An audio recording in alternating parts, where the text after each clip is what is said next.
It's the news of the week with your anchorman, Dennis Miller.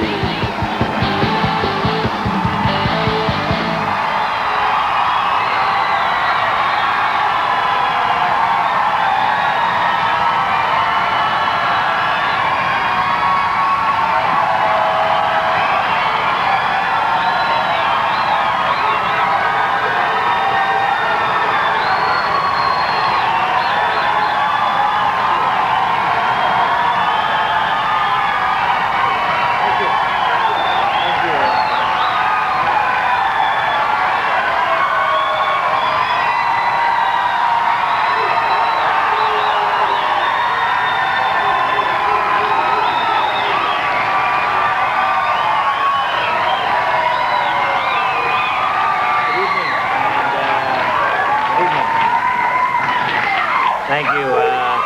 Good evening. And what can I tell you? In Oregon this week, Jerry Brown waved goodbye to a thief that stole the suit jacket right off his back. Due to a severe lack of funds, Jerry has been reduced to using campaign volunteers as office furniture. Meanwhile, work continued this week to widen the gap between President Bush and the wishes of the American people.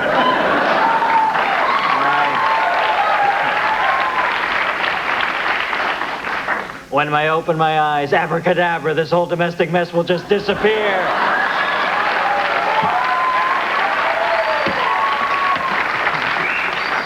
President Bush has condemned the Prime Minister of Thailand for using deadly force against protesters. Meanwhile, Dan Quayle is blaming the unrest in Bangkok on the King and I.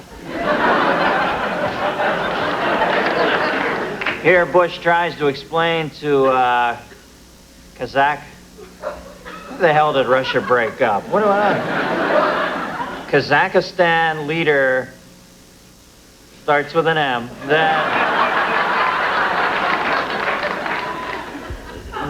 Save that word for me for Scrabble. That if he doesn't understand the rudimentary applications of a pen set, then surely he isn't ready to have nuclear weapons.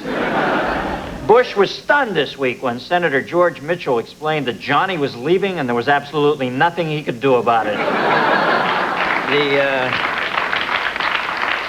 The president received a round of applause this week after finally confessing in church that he deserves the blame for everything.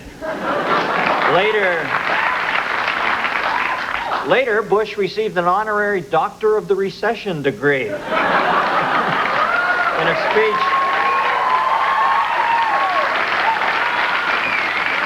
In a speech earlier this week, Vice President Quayle suggested that there may be alternatives to premarital sex.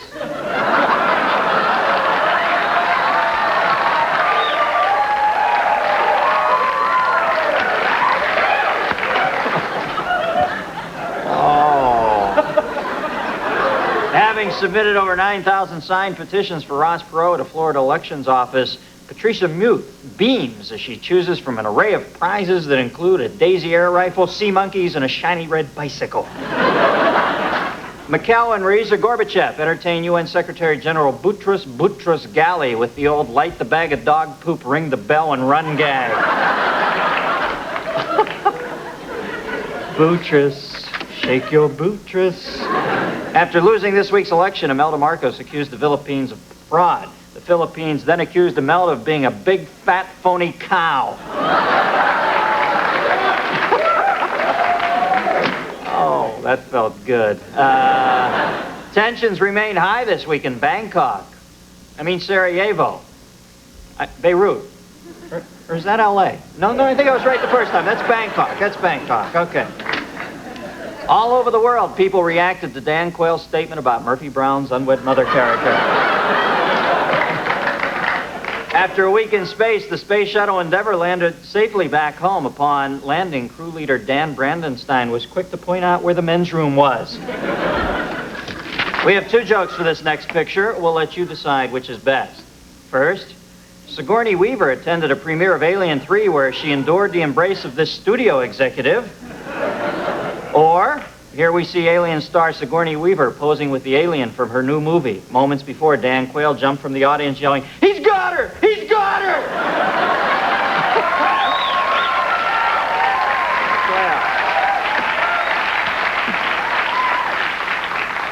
You know, when I look at this picture, I think, my God, somebody has to launder that.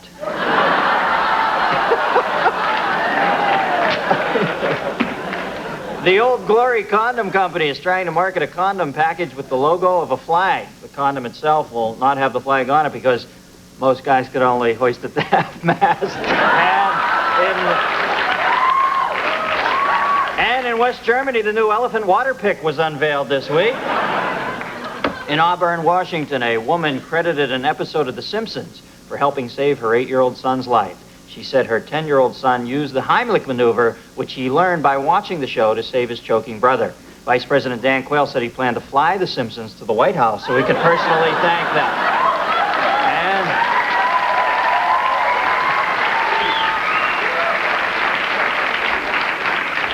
Sorry, Danny, but it was so stupid. I gotta keep stomping you, babe. A Chinese soldier in Tiananmen Square took time out from the hard work of crushing democracy and limiting individual thought to enjoy a delicious glass iced tea. And finally, Haider Abdullah sits in Kabul's thieves market with one of the TV sets he claims to have looted from stores in Los Angeles. According to the veteran wholesaler, we travel great distances to loot in great volume so we can pass the savings on to you. Guess what, folks? That's the news, and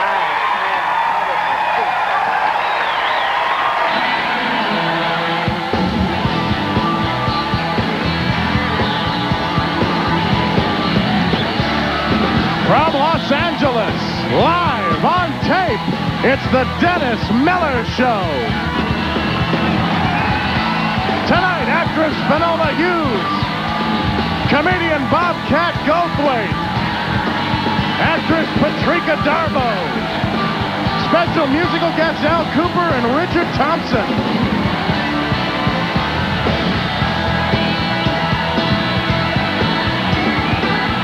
This portion of the Dennis Miller Show is brought to you by Bud Light. Everything else is just a light.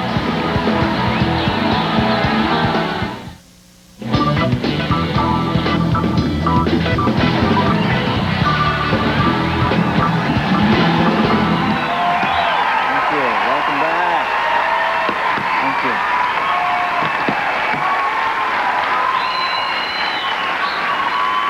Welcome back. Thank you. Nikki. Carson's last night. Unbelievable. I can't really believe it. Yeah. Isn't that amazing? 30 years. You think he's probably the greatest entertainer in the history of television. You think? He or Lucy, right? Yeah, or maybe Gleason. Harpo? Oprah?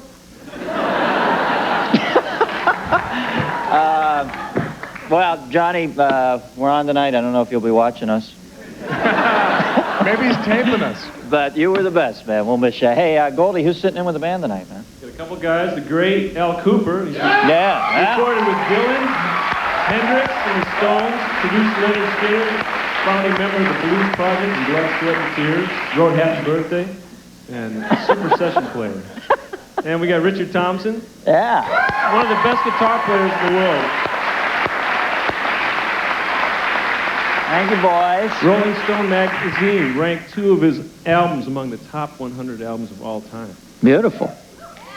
But what do you think, Goldie? Has the guy got chops? Oh, he's got them. Beautiful. You can jam a little later? Yeah. All righty. You gonna sing? Tuck that shirt in, you young hooligan. Okay. Nice to have you here, gentlemen. Tonight is the beginning of the Memorial Day weekend when millions of Americans will head to the great outdoors and partake in the traditional Memorial Day picnic. And while picnics are planned with great anticipation, the end result is often less than pleasant. And so tonight we present the case for and the case against the Memorial Day picnic. The case for the Memorial Day picnic, enjoying the great outdoors. Against, you have an allergy attack, your face swells up, and the kids mistake you for the piñata. Case for, you get to see your Aunt Harriet. Against, the coleslaw made her very gassy. Oh, yeah, I hate that, too. Case 4, Grandma's delicious potato salad. Against, while vomiting, you think, hey, I guess mayonnaise really should be refrigerated.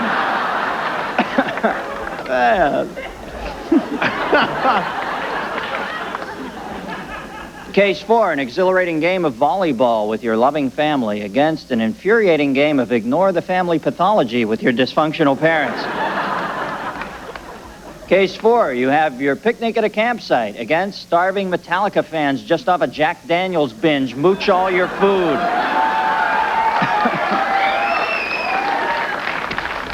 Case 4, relatives you haven't seen in years against you swiftly remember why.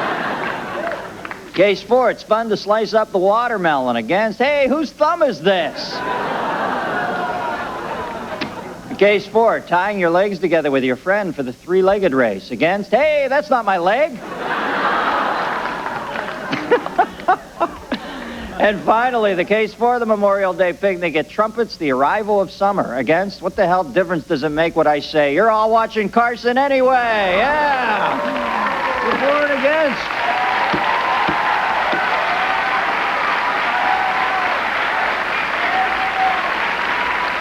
Ba-ba-ba-boo.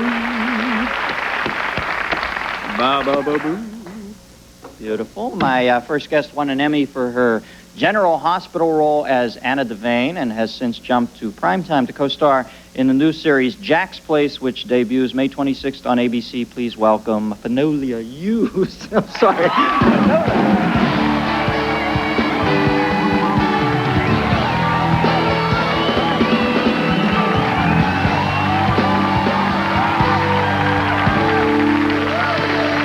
Hi, Finola. You look beautiful. Yeah. You look very nice. Thank you. Yeah. Is that, what are those made out of? Plastic. Yeah? Mm-hmm. Beautiful. I've loved plastic ever since I saw The Graduate. I don't, the flippers are backstage. Oh, yeah. Now, tell me about, how are you going to do both these things now? You're working hard, aren't you? Are you going to... Yeah, I'm not on the soap opera anymore. Oh, you quit the soap? No, I quit the soap so you're going to do this December. nighttime thing. Yeah, well, I mean, it goes out on Tuesday, and so we'll see how the ratings Now, you're a go. little worried? Now, you were a big deal in the soap operas, right? You won the... The Emmy last year, yeah. yeah. And, you know, you had a secure position. Pretty bold of you branching out like this. You a little nervous? Well, I was going to leave in December anyway, and I obviously didn't think I would work for a long time, but then immediately I made the decision to leave. ABC came up with this series called Jack's Place. And, yeah. I'm getting a Love Boat vibe off this. Is it something like that? Yeah, well, a lot of people have said that. Oh, gosh. Well, I mean, it sounds like... So great. No, but I mean, it's vignettes in a bar. No, yeah, it's like an anthology show. It takes place in a bar, and there's the love boaties are behind the bar, and I'm a waitress, and we have flippers, and there's water and all of that. But it's a cool show. And 3 people come into the bar and fall in love each week? 3 people. That's a little French. Well, no, but I mean 3 groups of people. Well, the French are much more advanced in certain ways. But 3 different vignettes each week, that yes, sort of deal? Yes, was it 3? Yes, and sometimes it would involve the people that are in the bar. Oh. And I think in the first one, I believe I was involved. I'm not sure in which order they go out. And either we know these people from before, or we meet them when they come into the bar and we become friends with them. And there, one of the shows, unfortunately, there was a little sort of matchmaking deal that went on with my character and the barman, John Dye. Mm-hmm. And so that was a bit Love Boat. Yeah. Is there like a Gavin McLeod guy, a bald guy who owns the bar? Or... No, it's Hal Linden. He's not bald. Oh, Hal, gosh. We don't think. No, I know he's not. I'm kidding. He's definitely not. It's a beautiful head of hair. I love it. Now, what is your character's name in this? What do you put? Chelsea. You're the sassy yet wise cocktail waitress sort of thing? Very nicely put, Dennis. Yeah, but you know. Yeah. Well, there's always the sassy but wise character. Yes, I'm the sassy but wise English character in this. And I've been through a lot of boyfriends and I haven't got it right yet. Yeah. Well, I just put it together where I've seen you before these soap operas. Weren't you the guy who moved Tony Manero into Manhattan? And yes. Was that his name, Tony Manero? Tony Manero, in yeah. The sequel to Saturday Night Fever. Yeah. It was Staying Alive, right. Yes, I did do that. I just finished another movie, so I figure that I'd obviously do a movie a decade. I figure, I'm right on one target. up on me. I'm like Cahotek. I do one every 230 years. And you look great. You look great.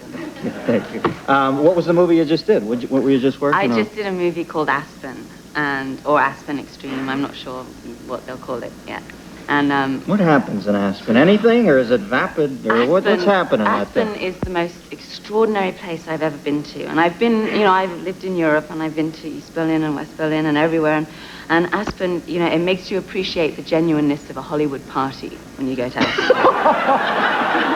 Oh, there's a provocative statement. Amplify on that after the commercial. We'll be right back with Finola Hughes, folks, right after this.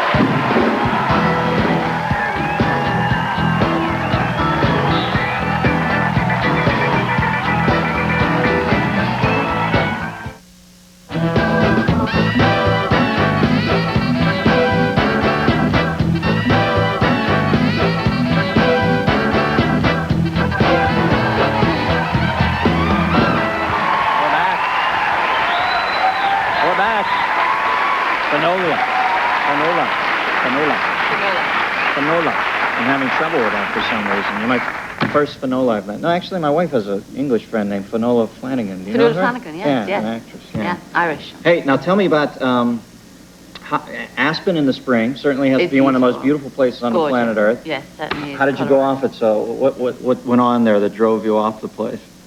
I guess I think it was the scene, in the season, which was a little earlier in the year.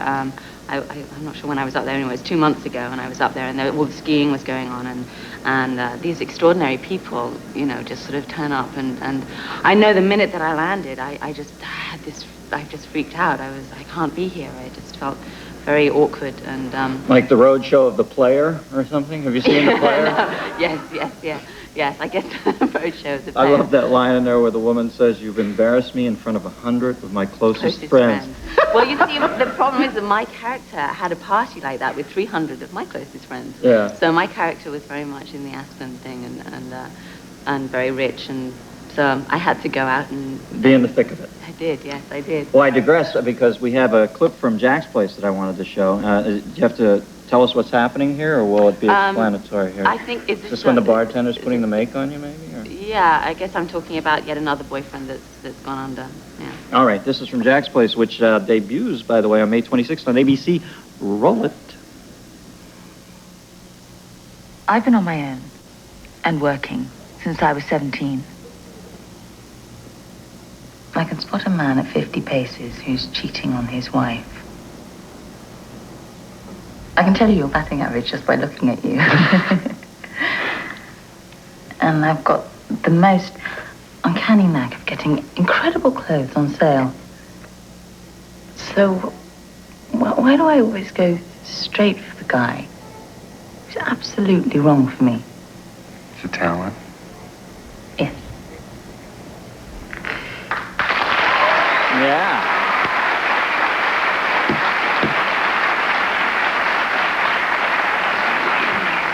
Who's happiest about this series is Jack Jones, because he gets to sing the theme, undoubtedly.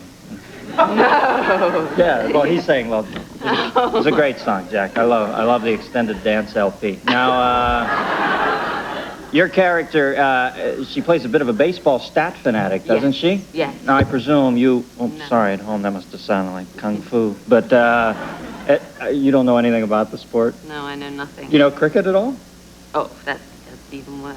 Cricket, it takes 3 days to get a ball out, Did you ever see the Monty Python skit where instead of, because in cricket you take off your sweater because on the occasional day in England when the sun actually comes out, if it gets hot, you take a sweater off and you tie it around your waist. Well, Monty Python did a skit where there were actually dead people tied around everybody's waist because the game goes on forever. I mean, it's 3 days. I haven't seen that. That's funny. Who's the big guy over there? It's Imran Khan, isn't it? Yes. Oh, gosh. He's like the god of soccer players or cricket players over there. Amazing. And the ladies' man too, isn't he? He's like I believe so. the Joe Namath of London or something. Oh, well. Well, when Joe Namath was young, he cut quite a swath. And I remember when I was over in England, they all talked about this Imran Khan guy. Oh, yes, he's beautiful. Yeah, he really is. Yes. Now, do you know how are you going to learn baseball? Did you go out? You seen a game or anything? I did. I went to the Dodgers game last week. Unfortunately, when they lost 4-1 to the Mets, and Now, if nobody would have told you, would you have known they had lost? No. I had no idea. After somebody hit the ball, I'd look at the scoreboard to see whether it was a ball or a strike, whatever that means, and Oh, that was the ball. Oh, yeah. Oh, okay. And then it was ridiculous. I could see these existential dilemmas coming up where you're saying, but the ball is always a ball. Yeah, I know, it? but it's always a strike because they hit it, right? I had it explained to me, and that it has to be within a certain range, and then I started to see the skill, and then there was this guy, who was out in left field or something. And Castro. No. Who? Just trying to reel you in. No, Dan Quayle's out in left field. No, it was, I've forgotten who it was. Was Strawberry playing? No, Strawberry wasn't playing. I wanted to see him. Yeah, he's the big charismatic guy here. But they catch these balls. That was extraordinary for me to watch that. Anyway, I really did enjoy the game and the food and the company. Yeah, you had a good Dodger dog? I certainly did, yeah. All right. Yeah. How's the food at Jack's place now? What do you serve? It's, what do we serve? Good stories. Some stories. Nice to meet you, Nice to Finola. meet you, too. This is Finola Hughes. We'll be right back with Bob Goldthwait right after this.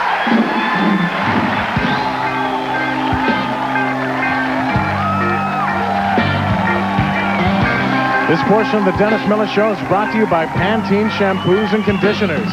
Serious care for beautiful hair.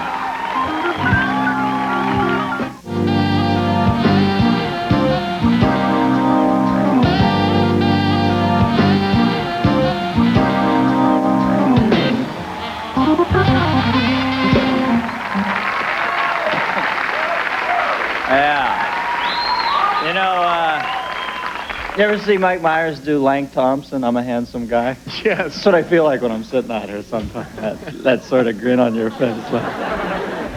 I don't feel handsome. I feel like the Lank Thompson.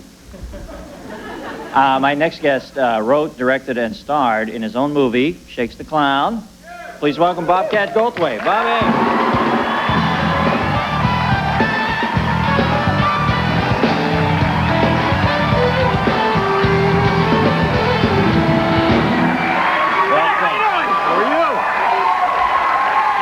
How am I doing? I'm living a dream, Dennis. How you doing? Good. Oh, man. Carson's last night, man. Johnny Carson's last night. And Johnny Carson, to me, has always been like the father, and to you two probably, the father of all comics. And he's never had me on the show. Wow. My daddy doesn't love me. I've never been on the Tonight Show. My daddy doesn't love me. That stings. Yeah, I guess it does. Because, most young comics, I always wanted him to go, hey, funny stuff, Bobcat. And then I was just going to run over and jump on his desk and just pound out an enormous crap right on his desk. And I go, hey, what are you getting mad at me for? It was hilarious when the monkey did it.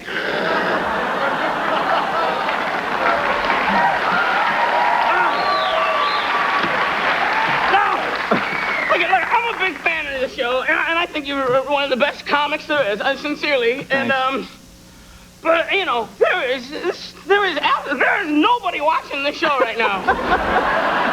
I know. And I think that lends itself to, when is the next time this ever going to happen? 30 years. Never again. This is like Halley's Comet right now. Outside of these people, these are the only witnesses you have. We can legally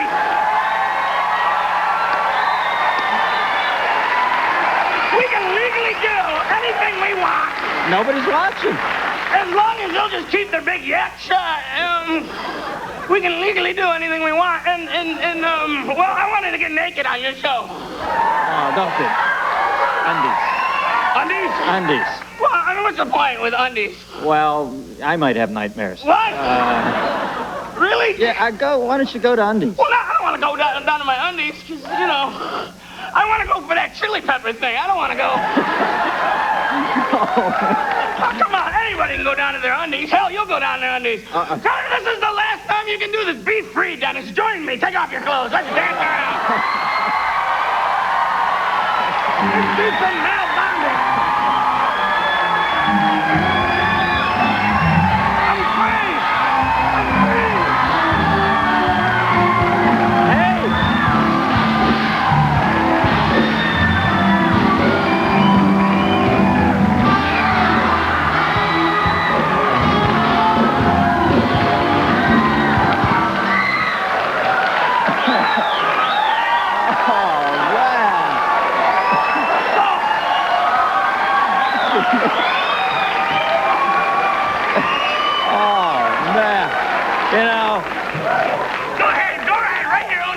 your joke? All I can think is somebody has to launder this. Oh,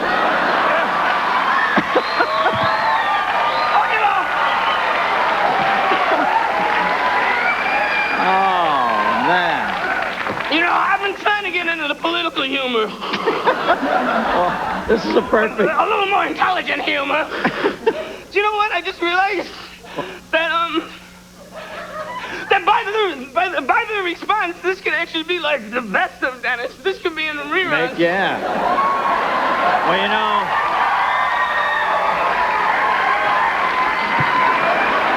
You know what I just realized is I should have some of those plastic things on the furniture.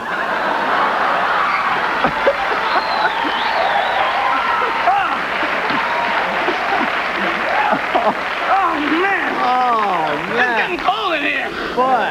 You're earning it tonight, aren't you?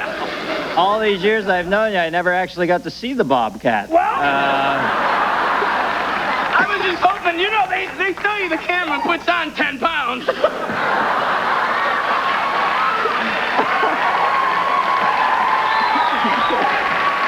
was just trying to... You know what? That is not going to see the light of day. Me shaking my moneymaker running around here. No, I wasn't out there. Could you actually see his bob cakes? Did anyone see the penis? Okay, well, we got... No. Well, what would you like to talk about? You talk about shakes. Thanks for the plug. Yeah, no, let's talk about comic relief. I thought you were great the other night. Oh, thanks. That was a great shot, man. Yeah, you did a killer shot there. And, seemed like many of the comedians there commenting on the whole, you know, the riots, the Rodney King incident. What's your take on the whole King trial? Well, there's a lot of things. I mean, I've said before, if you ever see me getting beaten by the police, put the video camera down and help me. You know, it really warmed my heart, made me proud to be from Los Angeles when I saw mothers screaming at their children to go back in the flaming buildings to loot some more. Frederick's got looted. Get back in there. Your mama needs some crotchless panties.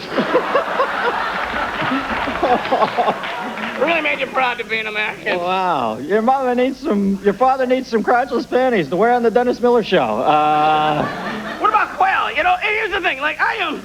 whatever. I'm an actor and a comic. I've never seen Murphy Brown. Mm-hmm. How expendable is this bonehead that he can sit around and watch Murphy Brown and comment it? Yeah. Oh, you know, elections, it's always like, you know, whatever. This is not a very good election. No. It's like going to an adult novelty store and trying to figure out which is going to be the least painful dildo. I'm very sexual tonight. I don't know what it is. Whoa, Bobby Freud Goldthwait, I'm getting a little Randy. Good to see you, Rando. Thanks for having me out. We'll be right back with Al Kooper and Richard Thompson. Thanks, Bobby.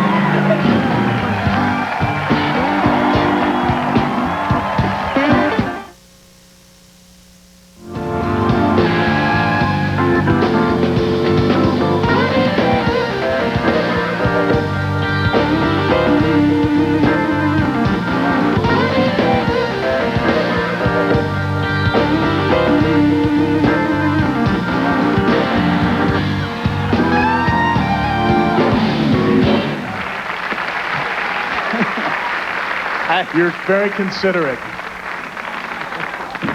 I got another guest tonight. Goldthwait, unbelievable. Here to sing Shoot Out the Lights with our band is Richard Thompson, accompanied by Al Kooper. Gentlemen.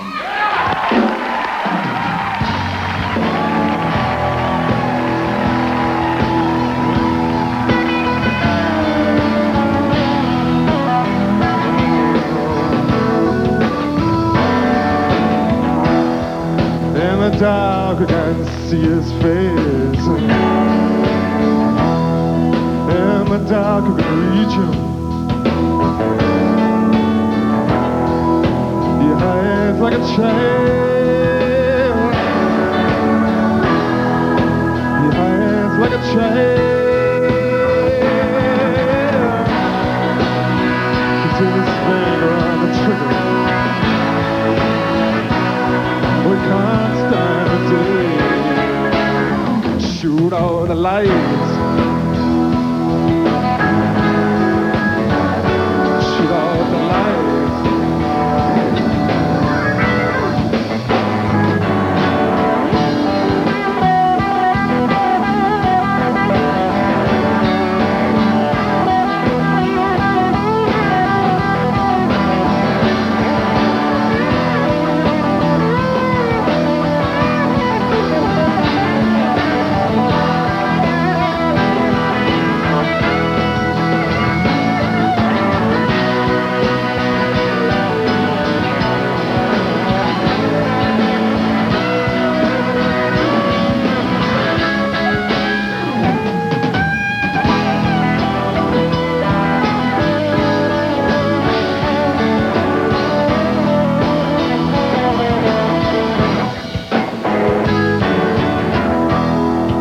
darkness, the shadows move.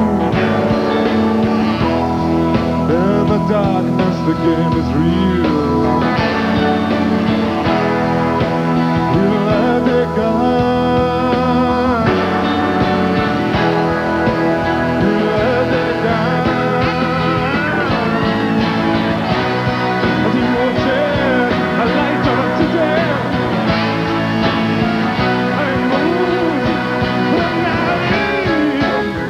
Shoot off the light. Shoot off the light.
Kooper. Thank you, Richard Thompson. We'll be right back with Patrika Darbo right after this, folks.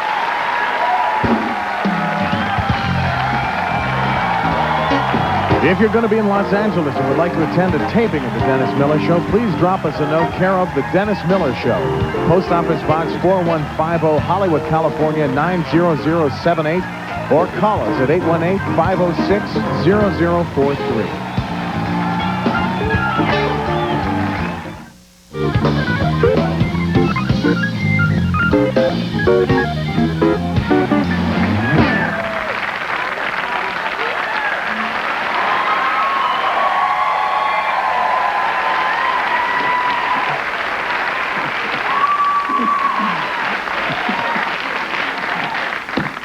Sanitized for your protection. What, Nick? Sanitized for your protection. All right. Some of my guests next week will include Sharon's... I think Houdini's trying to contact me. Not that way, Harry. Not that way. Some of my guests next week will include Sharon Stone, Edward James Olmos, Katie Segal, Tone Loc, Maria Conchita Alonso, Kelsey Grammer, and music by a tribe called Quest. Time for Gap Poses of the Staff. Tonight, we're featuring our News of the Week researcher, Kenny Haynes, with his Gap pose. Let me hit the black and white button.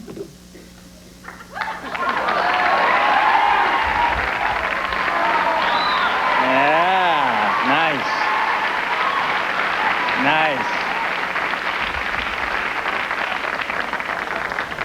Nice pose, Kenny. I can only thank the gods. That was not Bobcat's pose. Okay, it's time to catch up with our most prolific jokesman himself, Tom Baumgartner. Search for Tom, search for Tom, search for Tom. Tom Baumgartner, searching for Tom today. Tom traveled the vast reaches of uncharted lands, locked in the chains of ennui. Oh, yeah. Until he reached the rainy shores of a tiny lost town. Oh, yeah. Where he found a glass of courage. Oh, yeah. I took your Tomster out to the cliffs of Dunangus. Oh, yeah. And he leaped into the marbled vault of the sea. Oh, yeah.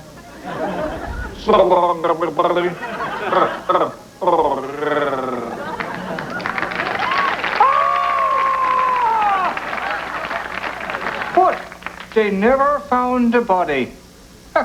Oh, yeah, idly-dee. Then where on earth is Tom? Search me. Oh, yeah. Search for Tom, search for Tom, search for Tom. Tom Baumgartner. Searching for Tom today. Wow. Wow. I'll tell you a tale. What the hell was that? I was turned into Un Chien Andalou there for a second. My next guest is currently seen in Leaving Normal. She's also one of the stars of Step by Step. Please welcome Patrika Darbo, folks.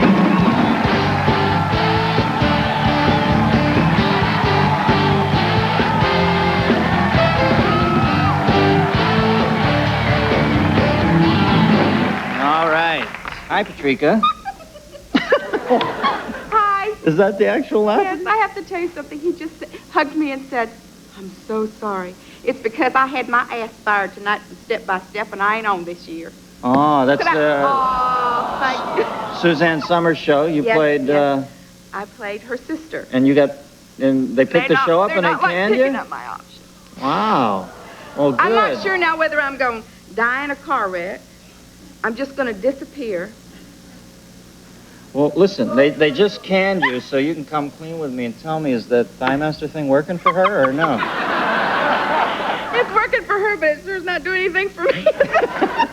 No, you look nice. You know, I use one under the desk each night. But not for that. Now, well, you got other good news I now. have wonderful news. And This Leaving Normal film is... Leaving Normal's wonderful, too. I worked with two wonderful actresses, Christine Lottie and Meg Tilly. Yeah. Terrific. And tell them a little bit what it's about. I talked to Meg about it one night, but it's about... Well, my opinion of the film, everybody keeps comparing it to Thelma and Louise, and it's not a lot of crashes and stuff. It's mainly two women who travel together, but they've been dumped on all their lives, and it's basically a film about no matter where you go, there you are. So you need to take care of yourself first, and then things will be all right around you. Well, the film should serve you in good stead on this, the day of your... Yes, this is it. Well, you got to be getting voiceover work with the Smurfs or something with that.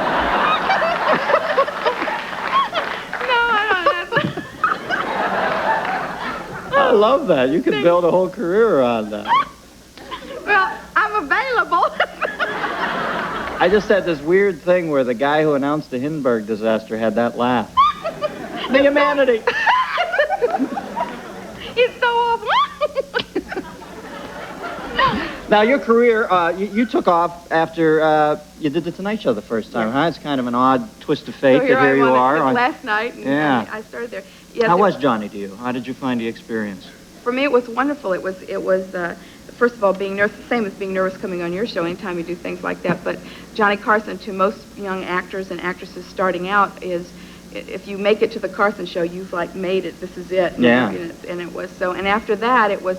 I got the series. ABC put me under contract. I did 2 films last year. Leaving Normal's one of them. The Vagrant from Mel Brooks' company is coming out. So I have. It was a lot of good things happen. Yeah. Now, when you walked around that corner and you saw Carson, were you? Did it freak you? Or? I couldn't stop doing that when I met Mr. Carson, and it was like he asked me if I was having visions. I remember because I kept just looking at him, going.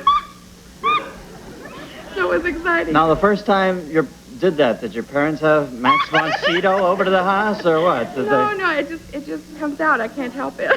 Yeah, so it is your natural laugh. Who I am. Yeah. Now, your father, actually, you have a background in baseball, don't you? Your dad worked for the Atlanta, it was the Boston Braves. It was originally. my stepdad. He started off with the Boston Braves, then the Milwaukee Braves, and then he went to the Atlanta Braves. Right. And you grew up around that. You got to go backstage and help Finola after the show, because she's lost. She doesn't know anything about it. I was lucky. I grew up with the old Milwaukee Braves with Henry Aaron and Warren Spahn and Eddie Matthews, Johnny good Logan, guys. all those guys.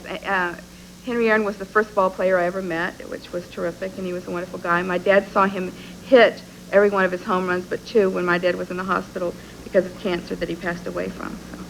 Did he get to see him hit the big one? Yeah, he got all of okay. them, so Thank it was God. great, yeah.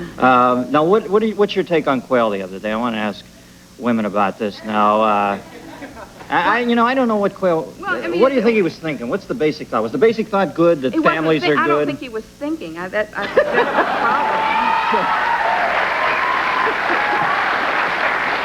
I mean, I mean, it's like it's the same thing. People, they're talking out of each side of their mouth. One thing, you don't have an abortion, but now you're condemned if you have the child. And, you know, and I know, let's face it, there are some women out there who are maybe overweight like I am, or they're ugly, or they've never had a date in their life, but their biological clock is going like this, and they want to be mothers.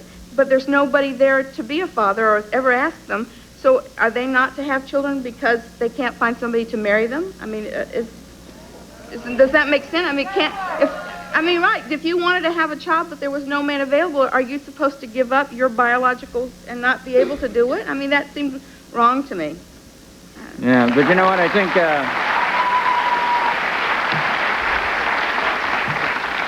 think Quayle starts off with some sort of humanistic premise that he thinks families are good, and I don't think anybody will quibble with that. But when it goes through that baffle chamber, it just comes out and you think, my God, he's second in command. How in the hell did that happen? Somebody said he was impeachment insurance. Well, you know what I was thinking today is that somebody asked me, I'm kind of intrigued by Ross Perot, and I was thinking of voting for him, and somebody said, well, doesn't that seem like a big risk? And I said, hey, we're 1,500 days away from Quayle leading this country, so no, I don't find Ross Perot that big a risk. Well, I'm sorry about your firing. No, you'll see me somewhere else next year for sure. I hope you're vice president. Hey, thanks for coming on. We'll be right back, right after this.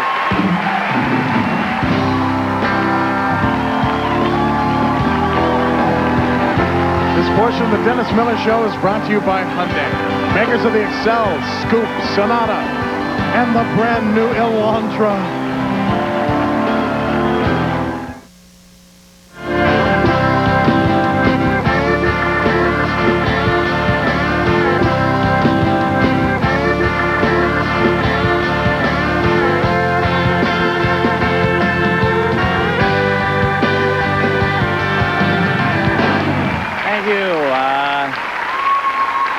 Thank you. Oh, well, go home and watch Carson. Yeah. Last night. Going to be really weird. I think I'm going to have an anxiety attack without him. Yeah, it just doesn't register with me yet. 30 years. I know. You know what this means? Next Monday, the game is afoot. I need all your strength. All the power of Rome. I'd like to thank my guests, Finola Hughes, Bobcat Goldthwait, Patrika Darbo, Kooper, Richard Thompson. Thank you. Good night, teenagers.